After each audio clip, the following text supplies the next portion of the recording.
Hola, ¿qué tal? Buen día tengan todos ustedes. Mi nombre es Salvador Vega Suart, estudiante de medicina de la FE Zaragoza, y el día de hoy les hablaré sobre respuesta metabólica al trauma, un tema de suma importancia para comprender cómo nuestro organismo se adapta a diferentes situaciones adversas como lo son traumatismos, quemaduras, cirugías o infecciones. Sin más preámbulo, empecemos.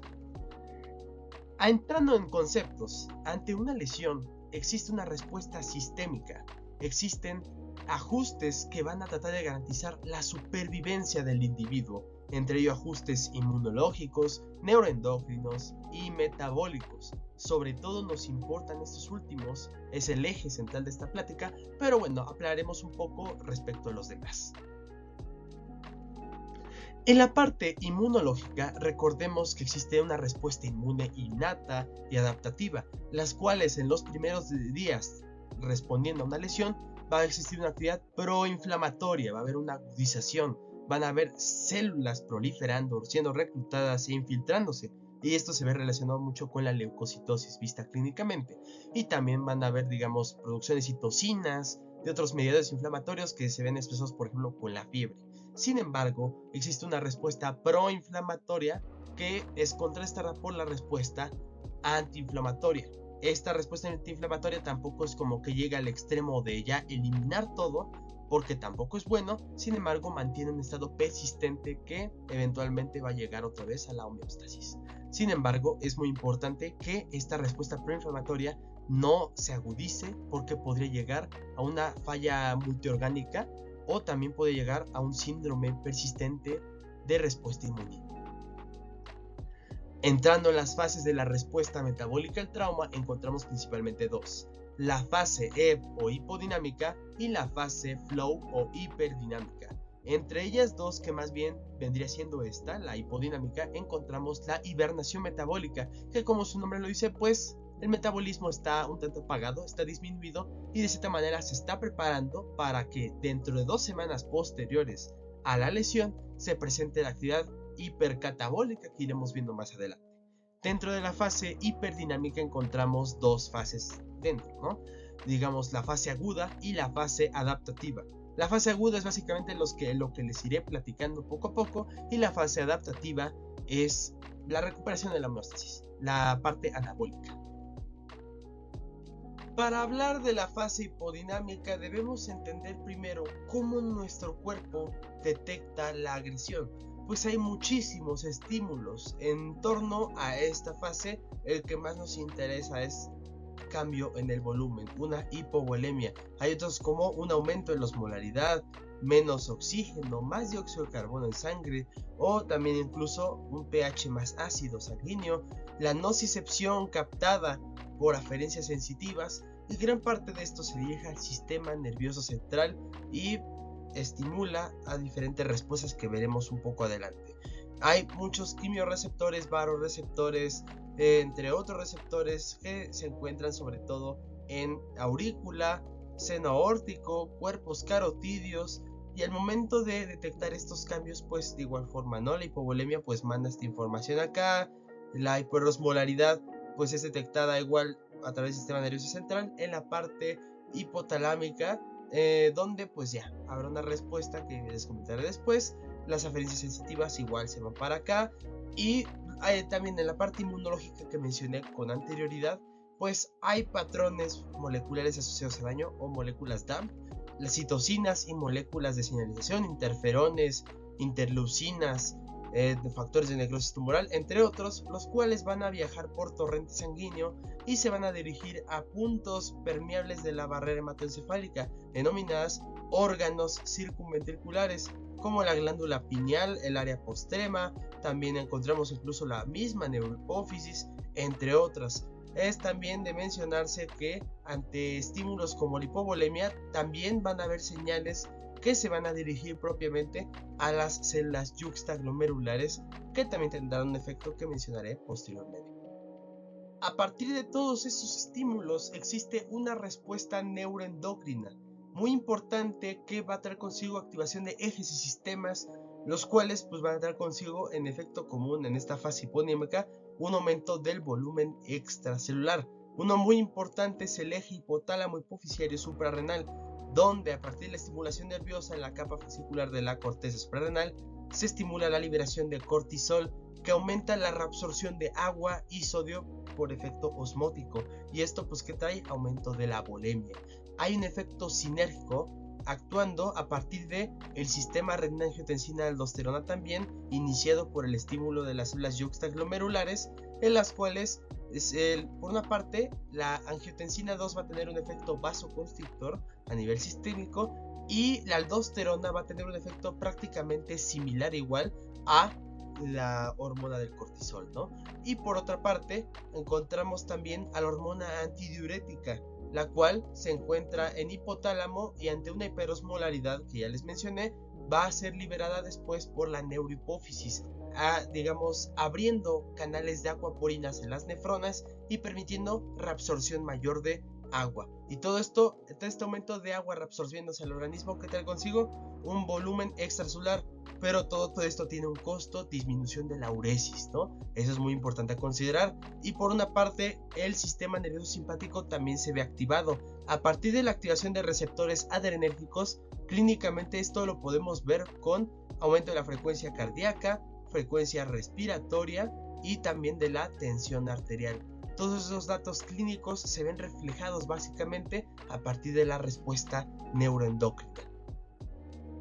Pasaron unos días, unas semanas de la fase hipodinámica, del periodo de hibernación metabólica, y entramos ahora sí a la fase hiperdinámica. Sobre todo ahorita vamos a hablar de la fase aguda.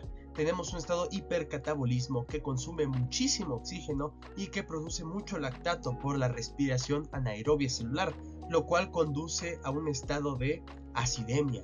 Entonces, todo este estado de acidemia pues es muy importante considerar para evitar complicaciones. La activación del sistema nervioso simpático y los diferentes ejes, sobre todo la parte simpática, inhibe la producción de insulina y estimula la producción de glucagón.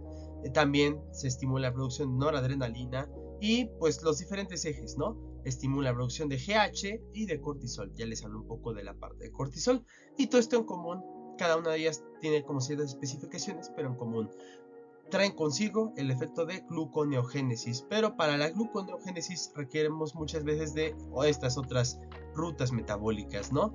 Que igual las iremos mencionando. Y de manera interesante, la hormona de T3, T4, hormonas tiroideas, pues se supone que son parte de una estimulación metabólica. Sin embargo, aquí la conversión T4 a su forma activa, T3, se ve disminuida, y solamente si esta se encuentra incrementada es porque algo anda mal, es porque ya todo esto no está funcionando y de plano hay un estado severo en el cual dice el cuerpo humano: hasta tiroides necesitamos. En lo que respecta a metabolismo de carbohidratos, pues van a ser los primeros en acabarse. La reserva importante del cuerpo de glucógeno hepático de 5 por cada 100 ya no va a ser suficiente en 48 horas. Entonces, se va a inducir un estado de intolerancia a la glucosa periférica, que se relaciona mucho entre la interacción glucagón-insulina del sistema nervioso simpático que les mencioné un poco atrás. Y bueno, si hay resistencia a la insulina, la glucosa va a quedar atrapada en el torrente sanguíneo.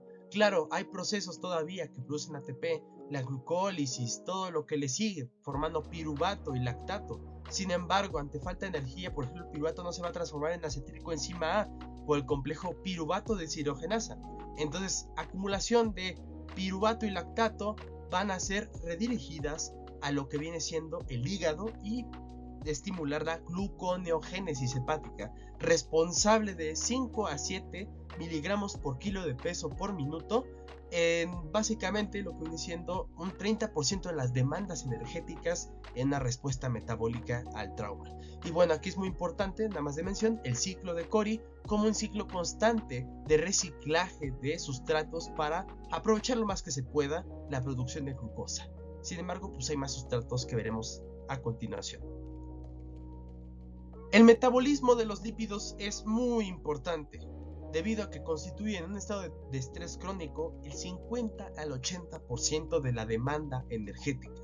Por lo tanto, a partir del tejido adiposo y la liberación de triglicéridos, estos, a partir de una lipólisis por lipasa, se van a obtener glicerol y ácidos grasos, El glicerol es un precursor importante igual para la gluconeogénesis hepática, que ya les expliqué un poco, y los ácidos grasos a partir de la vía carnitina ingresan a la membrana interna mitocondrial y posteriormente sufren de beta oxidación para formar acetilcoenzima A. Esta acetilcoenzima A va a incrementar su concentración, pero ¿qué creen? Requerimos de energía, sustrato a partir de glucosa que venga de acá. ¿Para qué? Para que la respiración aerobia se lleve a cabo. Si no es lo suficiente, pues esta ruta se va a desviar. La acetilcoenzima A va a transformarse a partir de la cetogénesis en acetoacetato, acetona y beta hidroxibutirato. Entonces eso es muy importante. Hay una cetogénesis hepática si hay falta de reserva de glucosa y hay mucha acetilcoenzima A.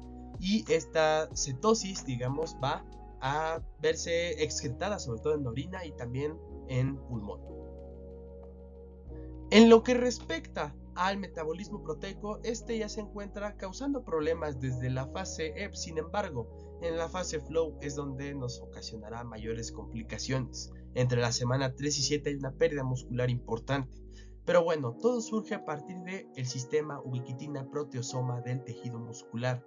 Este tejido muscular va a ser captado, estas proteínas que lo conforman van a ser captadas por este complejo y van a degradarlas en péptidos que finalmente se van a liberar aminoácidos, los cuales podrán ser captados por las células para, digamos, estimular ya sea la formación de glucosa de manera aerobia, como también en la parte de gluconeogénesis hepática. Los principales sustratos de la gluconeogénesis en ese caso sería la alanina glutamina. Recapitulando brevemente, sustratos de gluconeogénesis hepática: piruvato, lactato, glicerol, alanina y glutamina. ¿Ven cómo todo está integrado? Pero bueno, retomando parte de esto, la pérdida muscular es importante: 0.5 kilogramos de masa por día, equivaliendo a 20 gramos de proteína y 3 gramos de nitrógeno. Y también se puede valorar lo que es la pérdida de nitrógeno en orina, de 6 gramos por metro cuadrado por día, equivaliendo básicamente a 1 gramo de este nitrógeno a 6.25 gramos de proteína, digamos, ya destruidos, ¿no? Entonces es muy importante porque esta pérdida disminuye la concentración de albúmina, la función inmune y la función gastrointestinal, y esto puede traernos una falla orgánica importante si no se controla a tiempo. Y ya finalmente la parte hiperdinámica, la fase adaptativa o anabólica, pues era lo que les decía. Básicamente el cuerpo recuperándose, ¿no? Retornando a la normalidad. ¿Cómo saber si eso está pasando? Disminuye la respuesta hipermetabólica y por ende pues se sabe que hay una respuesta hormonal disminuida. Todas estas hormonas, cortisol, GH, glucagón, entre otras, pues básicamente van a ir disminuyendo. Y por otra parte, pues la cuestión proteica se va a ir equilibrando. El músculo va a empezar otra vez a ganar masa y pues las heridas poco a poco pues van a ir evolucionando de manera favorable. Para finalizar, se pudieron dar cuenta que cuestiones bioquímicas de primer año son indispensables, son importantes para poder comprender la respuesta metabólica al trauma y cómo este repercute en el organismo. A partir de esto, en el ámbito quirúrgico han habido implementos o modificaciones en diferentes procedimientos. Actualmente, de manera preoperatoria, se prefieren ayunos cortos. Ahora bien, postquirúrgico se debe reiniciar temprano la alimentación de 6 a 24 horas, ya sean por cirugías mayores o porque el paciente está con gravedad moderada severa. Sabemos que en todo este proceso metabólico hay una hiperglucemia persistente. Sin embargo, por algo el cuerpo le está produciendo. Por lo tanto, se debe vigilar y si esta es mayor de 200, ahí va la insulina. Y finalmente, evitar medidas que no sean necesarias. Preparación intestinal mecánica en cirugías de intestino, drenajes, colocación de sondas nasogástricas que no sean necesarias y medidas de sobrehidratación. Requerimientos de líquidos específicos que tampoco tengan que ser tan estrictos, que simplemente tengan que mantener una volemia en un nivel aceptable. Y bueno, esto es lo más importante respecto a la respuesta metabólica al trauma. Sin más que decir, muchísimas gracias por su atención.